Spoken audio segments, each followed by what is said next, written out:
of Human Rights and Administrative Justice has ordered the National Identification Authority to suspend the ongoing Ghana card registration process in compliance with the executive order by President Akufo-Addo. It comes days after a presidential directive restricting public gatherings as a preventive measure to prevent the spread of the coronavirus. In an interview with Joy News' Latif Idris, Commissioner of CHRAJ, Joseph Whittal, said the Commission is concerned about the right to health and life of Ghanaians. He added that it is disrespectful for the NIA to disregard the presidential directive. I just think we are rushing this, and for the sake of the right to health of all Ghanaians and in obedience to the directive of the President, which is predicated on the WHO precautionary measures. Give it a break.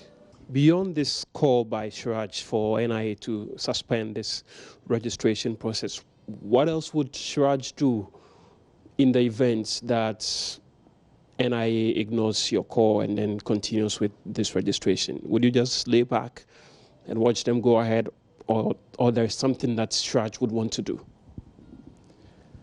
Well, let me put it this way.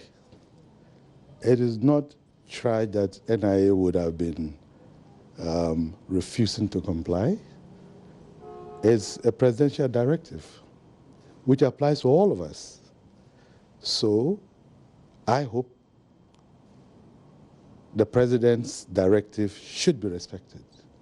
If there is no respect for that directive, it is the Presidency that should take the NIA on.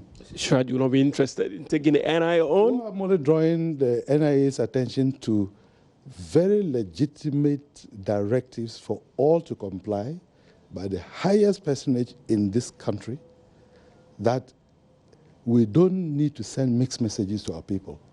If you tell the people, don't go to church, don't bury your people because it will bring about crowds, we should send the same message concerning registration.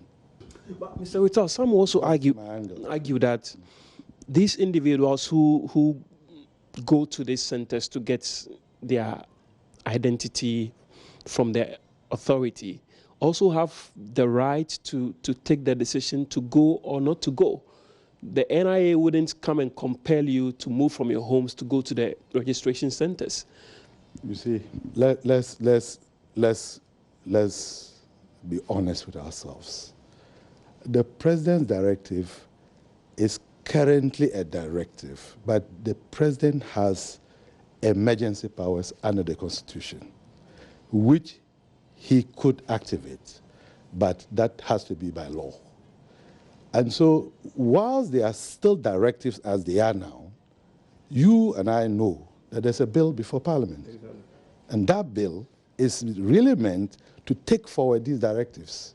So, when we know that the President is actually has technically declared a state of emergency, and that these directives are meant to actualize the state of emergency until the bill is passed, why do we take the position that we will continue until the directives become law?